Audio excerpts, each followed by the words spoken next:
Hello student, today we will discuss the unit 5, that is the sampling theorem and its implications. We will also discuss relation between continuous and discrete time system, how to reconstruct the sampled version of the signal, what is interpolated, what is zero order hold, aliasing, etc. And this is purely theoretical, so the students who wants to search the theoretical topic in their syllabus, they can go in the sampling theorem, that is unit 5. So we will start here. Unit 5, digital representation of analog signal is this analog signal source. So digital function, digital representation of this signal is this. So this is a digital signal destination. So how to convert this analog signal to digital? So what is the advantage of digital? Noise immunity, error detection and correction. We have already studied in the communication system what is the advantage of digital, what is the advantage of analog, what is the disadvantage of digital transmission. So this is all about the digital communication link, analog signal. So we should convert first that the analog signal is converted to digital form. Then these are the blocks which you people have already studied in communication system. So we will go through the sampling theorem, that is our unit of unit 5. So we will move for sampling theorem. Then what is the method of sampling, what is significance of sampling rate, anti-aliasing filter, that is not in your syllabus. So we should deal in these three topics in this uh, unit. So what is sampling? Sampling is the process of converting continuous time analog signal into a discrete time signal by taking the samples of discrete time intervals. Okay, हमारे पास continuous time signal है ना, उसको डिस्क्रिटाइज करना है. तो डिस्क्रिटाइज करने के लिए जो बेसिक मेथड यूज करते हैं, that method is called as sampling theorem. हम लोगों ने इसके पहले दो सिग्नल पढ़े हैं, एक तो कंटिन्यूअस टाइम सिग्नल और दूसरा डिस्क्रीट टाइम सिग्नल. दोनों को अलग अलग पढ़े हैं. तो कंटिन्यूअस टाइम सिग्नल का टाइम डोमेन वर्जन है, तो उसको फ्रीक्वेंसी डोमेन में कन्वर्ट करने के लिए तीन बेसिक टूल्स हैं: Fourier series, Fourier transform and Laplace transform. इसी तरीके से डिस्क्रीट टाइम सिग्नल है, इनको फ्रीक्वेंसी डोमेन में कन्वर्ट करने के लिए भी हमारे पास तीन बेसिक टूल्स हैं: discrete time Fourier series, discrete time Fourier transform and Z transform. Laplace transform is the general transformation technique of the continuous time signal. Similarly, the Z transform is general transformation technique for discrete time signal. So यहाँ हम लोग continuous और discrete time signal, इन दोनों में difference देखेंगे और इनके बीच में जो रिलेशन बनता है वो सैम्पलिंग थ्योरम से ही बनता है. तो सैम्पलिंग थ्योरम को थोड़ा सा डिटेल में डिस्कस करेंगे. तो what is sampling? Sampling analog signal makes them discrete in time but still continuous valued, है ना. discretized version of the continuous time signal, है ना. discretized version of sampling of analog signal will make the discretization of the continuous time signal. तो if done properly, Nyquist theorem is satisfied. Means अगर आप Nyquist theorem के according sampling नहीं करते हैं तो प्रॉब्लम क्या आती है कि उसमें एलियासिंग बहुत ज़्यादा आकर कर जाएगी. आप अगर दोबारा उसको कंटिन्यूअस टाइम सिग्नल में कन्वर्ट करना चाहेंगे तो एक्यूरेसी उसकी बहुत रिड्यूस हो जाती है. तो हमें क्या करना होगा? हमें नाइक्विस्ट थ्योरम फॉलो करना होगा. अभी नाइक्विस्ट थ्योरम के बारे में बात करते हैं, है ना. Sampled with the value of function at a sampling points. Sampling interval, the time that separates sampling points. If the signal is slowly varying, then fewer samples per second will be required than if the wave is rapidly varying. Means अगर आपकी frequency जो continuous time signal की frequency लेते हैं, अगर वो बहुत ज़्यादा है तो फ्रीक्वेंसी जो हम लोग सैम्पलिंग फ्रीक्वेंसी लेंगे वो उससे भी डबल होनी चाहिए. अदरवाइज आपका एलियासिंग अकर कर जाएगी या नॉइस के रूप में हमें कुछ पोर्शन मिलेगा। हम लोग ठीक से उसको वापस चेंज नहीं कर पाते, कंटिन्यूस टाइम सिग्नल में कन्वर्ट नहीं कर पाएंगे, है ना। So optimum sampling rate depends on the maximum frequency component present in the continuous time signal। ये लास्ट लाइन देखिए, optimum sampling rate depends on the maximum frequency component present in the continuous time signal। तो यहाँ पर दो basic steps हैं analogue को digital में convert करने के लिए। हम लोगों का जो बेसिक ऑब्जेक्टिव है वो केवल डिस्क्रिटाइजेशन है, वो केवल डिस्क्रिटाइजेशन है। क्वांटाइजेशन से हम लोगों को ज़्यादा अभी डिस्कस नहीं करना है। So sampling means convert from continuous time analogue signal to discrete time continuous value signal and it is obtained by sampling of XAT, है ना। और डिस्क्रीट फंक्शन को फिर से हम लोग अगर डिस्क्रिटाइज करते हैं तो उसको क्वांटाइजेशन बोलते हैं और डिजिटल में पूरी तरीके से कन्वर्ट हो जाता है। तो व्हाट इज सैम्पलिंग रेट, है ना। The rate at which signal is sampled expressed as the number of samples per second and reciprocal of sampling rate is the sampling frequency FS, है ना। And what is sampling theorem? Sampling theorem, the sampling is performed at a proper rate. No information is lost about the original signal. So if a signal is sampled at a rate at least but not exactly equal to twice the maximum frequency, then the waveform can be exactly reconstructed from the sampling.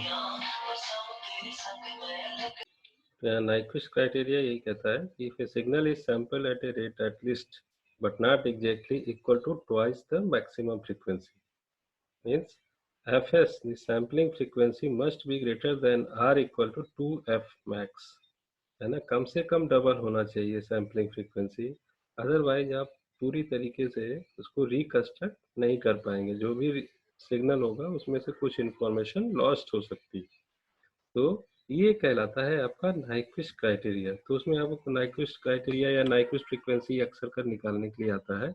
तो Nyquist frequency calculate अगर आपको करना है तो आपको कई सारी frequency दी रहेगी, उसमें आपको ये एनालाइज करना है कि कौन सी फ्रीक्वेंसी सबसे बड़ी है। ध्यान रखिएगा, कौन सी फ्रीक्वेंसी सबसे बड़ी है, उस फ्रीक्वेंसी को पहले आइडेंटिफाई करना होगा और फिर उसके बाद उसको जस्ट डबल करके बता देना होगा कि आपकी सैम्पलिंग फ्रीक्वेंसी ये है। अगर सपोज करिए कि 2 kilo hertz, 5 kilo hertz, 6 kilo hertz, 10 kilo hertz की 4 अलग अलग फ्रीक्वेंसी दी है और उसमें कह रहे हैं कि इसका नाइक्विस्ट फ्रीक्वेंसी क्या होगी, तो आपको कुछ नहीं करना है, केवल जो लास्ट का 10 किलो हर्ट्ज का दिया है उससे डबल कर देंगे। तो कह देंगे कि sampling frequency is equal to 20 kilo hertz, है ना। 10 आपकी मैक्सिमम है, उससे जस्ट डबल होनी चाहिए।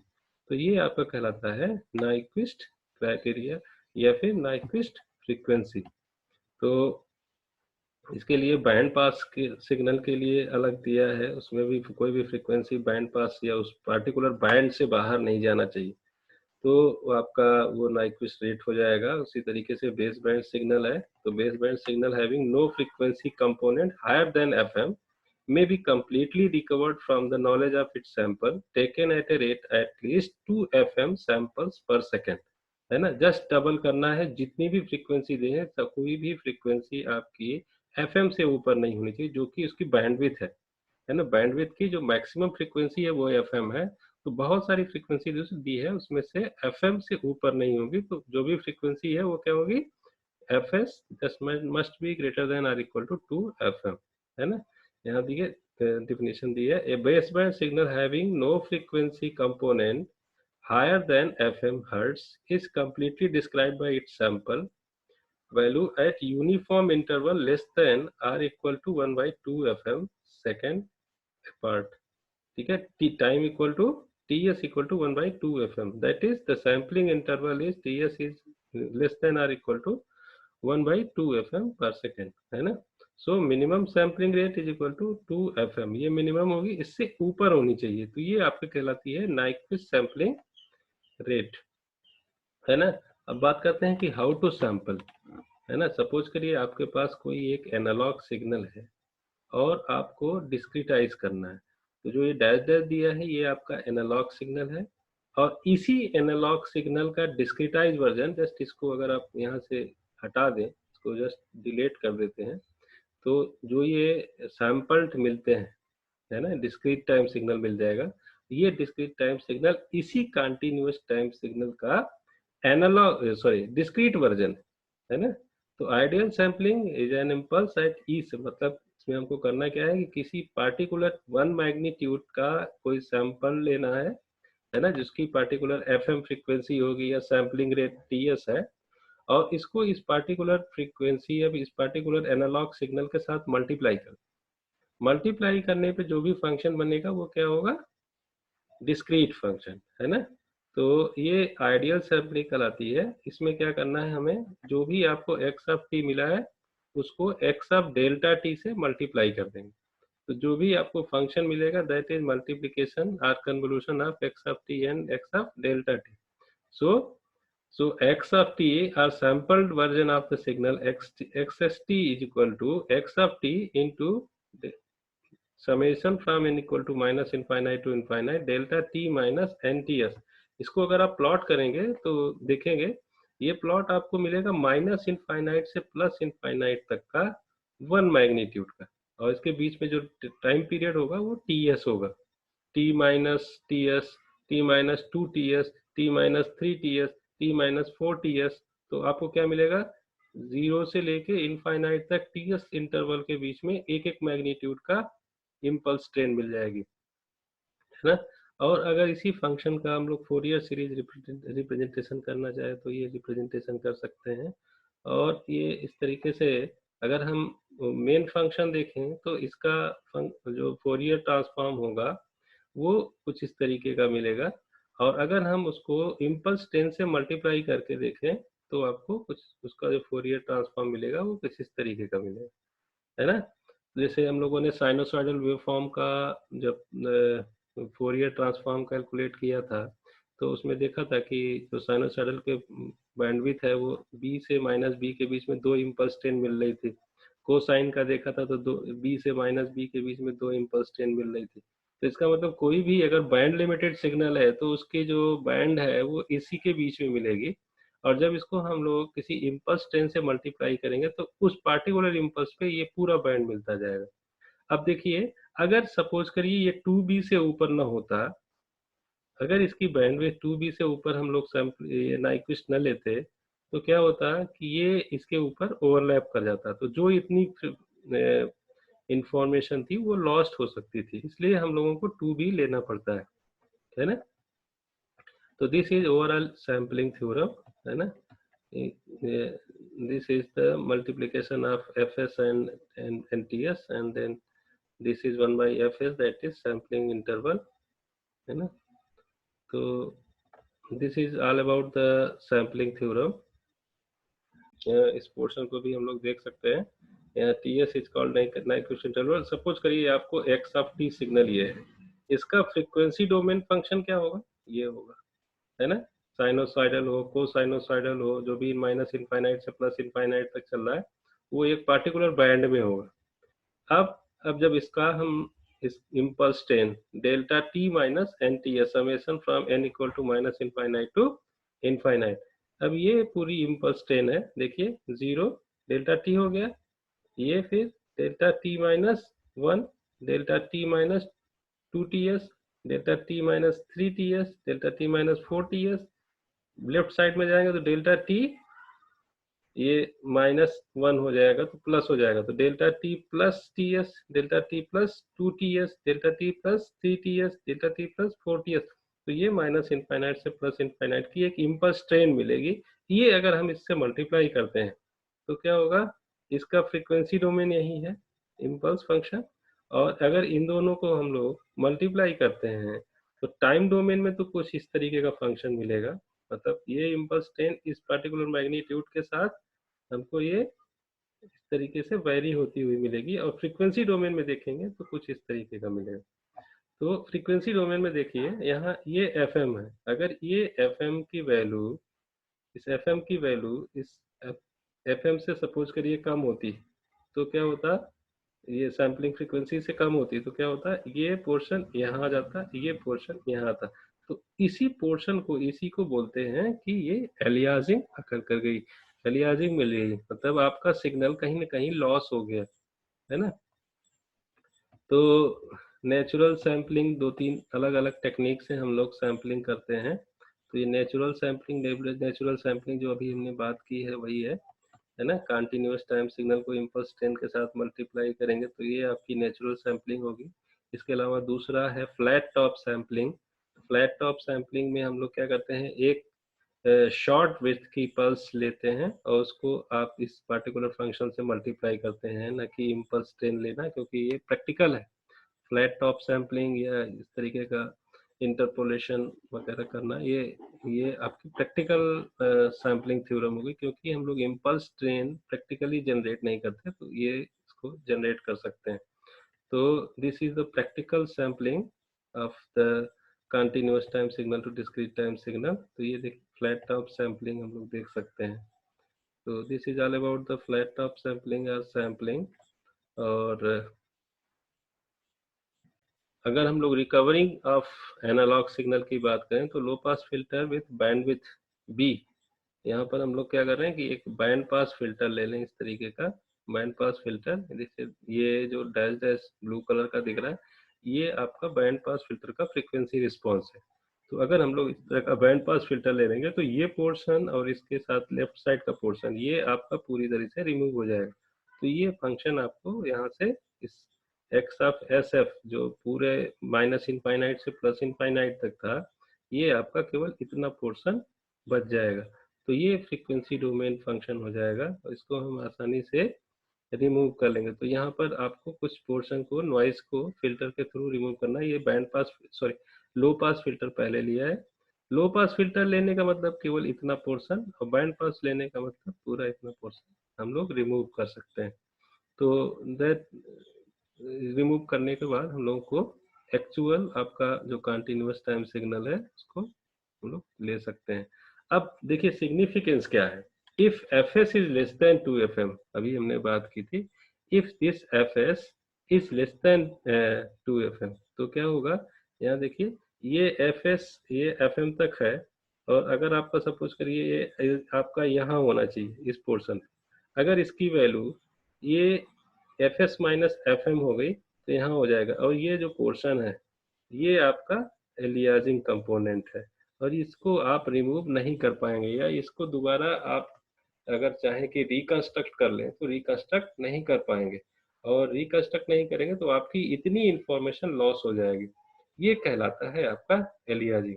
When fs is less than 2 FM, spectral components of adjacent samples will overlap. That is known as aliasing. देखिए यहाँ पर ये अंडर सैंपल्ड है ना, अंडर सैंपल, तो ये एलियासिंग अकर कर जा रही। तो ये एलियासिंग और सैम्पलिंग थ्योरम, और उसके साथ साथ नाइक्विस्ट क्राइटेरिया या नाइक्विस्ट इंटरवल या नाइक्विस्ट फ्रीक्वेंसी कैलकुलेट करना, ये इम्पोर्टेंट टॉपिक है, और इसको, इस पे से थ्योरी काफ़ी क्वेश्चंस आते हैं। इसको ठीक से आप यहाँ से भी पढ़ सकते हैं, और आपकी बुक साइमन हेकिस भी दिखा रहे हैं अभी, वहाँ से भी आप इसको पढ़ सकते हैं। तो इस पोर्शन को आप यहाँ से भी पढ़ सकते हैं। उसके साथ साथ ये अगर देखें तो साइमन हेकिंस की बुक में भी आपको मिल जाएगा चैप्टर 4। साइमन हेकिंस की बुक जो आपको दी गई है उसमें भी चैप्टर 4 है। रमेश बाबू की बुक में से आप जितने अधिक क्वेश्चन सॉल्व कर सकिए उतने क्वेश्चन सॉल्व करिए। नाइक्विस्ट इंटरवल के क्वेश्चन सॉल्व करिए, नाइक्विस्ट रेट निकालने के क्वेश्चन सॉल्व करिए, है ना। तो ये सारे क्वेश्चंस आप सॉल्व करिए। देखिए ये आपको मिल साइमन हेकिंस की बुक है, इसमें आपका फोरियर रिप्रेजेंटेशन का एक टॉपिक है, ये आपका सैम्पलिंग थ्योरम का टॉपिक है, तो यहाँ से भी आप इसको पढ़ सकते हैं। तो हम लोग इसके बारे में और डिटेल में बात करेंगे, और उसके साथ साथ what is the mapping of Laplace transform and Z transform, इसके बारे में भी डिस्कस करेंगे, क्योंकि वो इम्पोर्टेंट टॉपिक है। तो उसको भी अभी हमको डिस्कस करना है, तभी आपकी ये यूनिट कंप्लीट होगी। और इस पे जो भी क्वेश्चंस हो ज़्यादा से ज़्यादा क्वेश्चंस करिए। अगर कुछ किसी तरीके की प्रॉब्लम आती है हम आपको इसके अनसॉल्व प्रॉब्लम्स और सॉल्व प्रॉब्लम्स भी देंगे। वैसे आपको ये सैम्पलिंग थ्योरम रमेश बाबू ने बहुत अच्छा दिया है, वहाँ से आप इसको बहुत आसानी से पढ़ सकते हैं। Thank you.